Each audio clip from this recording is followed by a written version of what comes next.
I'm so hungry.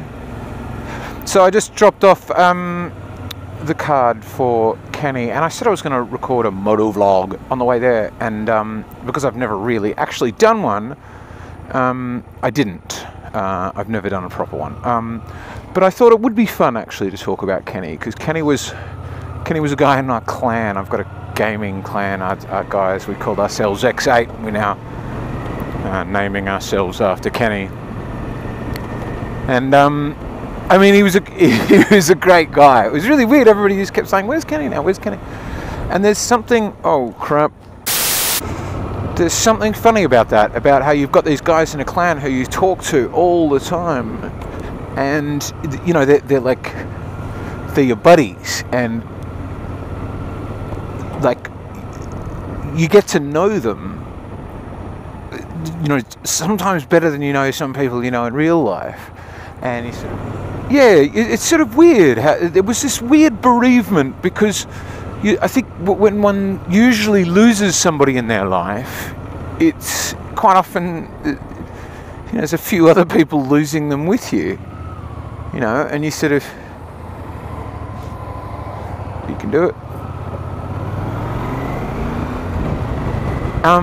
And there's nobody else there, and I imagine this is the same for most of the other people. We're suddenly like, oh, Kenny! But couldn't really explain why they suddenly felt sad, because there's this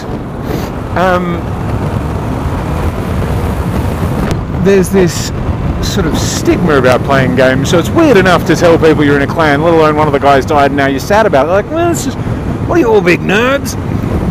But the other thing I think is interesting is how we often think, you know, computer games are bad for us. You know, they're antisocial. You don't get out and play, and they in fact do have some noticeable, measurable benefits. Your ability to make snap judgments is improved. Your sort of fine motor control, all of these things. Your working memory for some people who play certain kinds of games is improved. So, you know, and these games were fun. Right? Our game of choice was Battlefield, and we'd all squad up, and we've got our own server, and we really enjoy it. And you know, he used to join the games, Kenny V, going, "Hey, buddy!" You know, each new person that joined, he'd be like, "Hey, Hitman!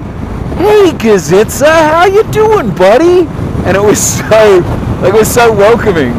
You know, especially because, you know, if I was ever having a cranky day, or, you know, a bit of an argument with a housemate, it's not impossible to stay in a bad mood when you jump into this sort of this simulated war-torn, desolate landscape with tanks and Amtraks and you know, enemies crawling through the hills, and then you've got this friendly voice over the airwaves going, "Hey, buddy!" And, you know, talking about he seemed to be working really hard doing this AV stuff he does, setting up screens, and yeah, it's a bit weird, sort of missing somebody you've never actually met. You know, we just knew you through Facebook and through our clans, and he's going to be missed. He's a great guy. He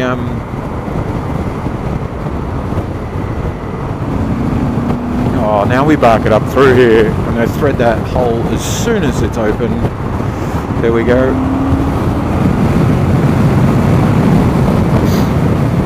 I'm actually going to go left side, which is... Oh.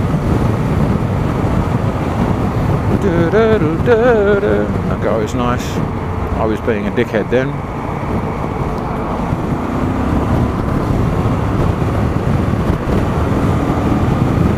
This bit is fun. This is where you'd wonder how well a computer gamer could handle these, like the rapidly changing environment. This is also one of the problems I always had in the games, which was I can't shoot and talk at the same time. So people be like, "What's happened?" And you're halfway through a story, and then suddenly, and you can't talk. But yeah, I think it's it's a brave and wonderful new world. You know, so many people go, "Oh, you get on the train and everybody's got their face in their phone. It's terrible." Well, what the fuck did they used to do on the train? It's not like we used to just have these giant orgies where we all got to know one another and you know, shook hands and said, how do you do, when we got on the train. We just used to sit there bored, staring out the window, trying not to make eye contact with one another. It hasn't reduced our social contact. It's just taken what would ordinarily be dead time and allowed people to learn about what's happening in the world, or you know, be vaguely amused by a cat video and like other people's selfies of themselves near naked on beaches. This idea that it is sort of qualitatively different in any way is obvious, but the idea is quantitatively is obvious, but the idea that qualitatively it's a worse change. It's a fuck, I just missed my turn off. That was not safe. That was not safe at all. Because technology, exactly this thing, this interconnectedness of all things, is what brought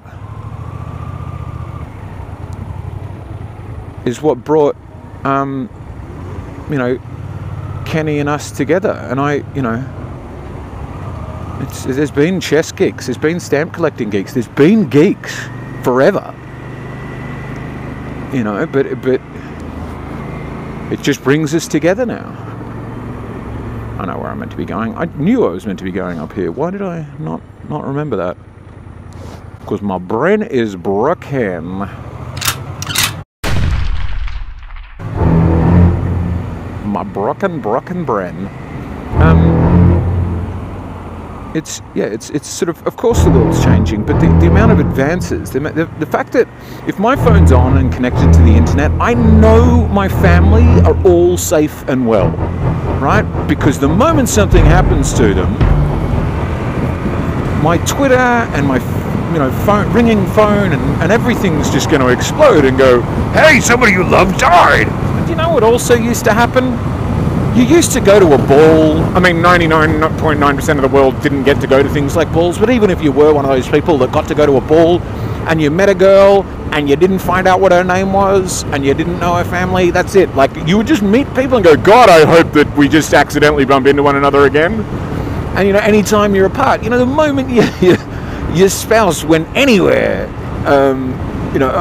overseas or anything, you'd be like, pretty much dead to me now.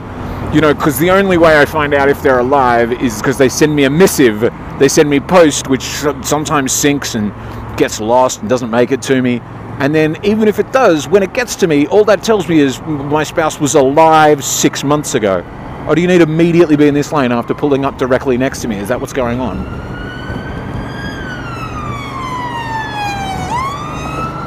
And so I like it. I like that you can have people who are, you know,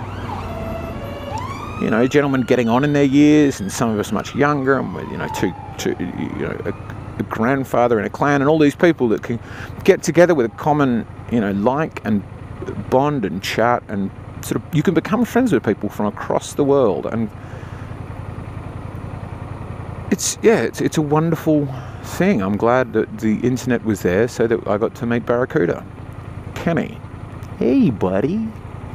So I don't really have much else to say, except this is fun, this bit up here.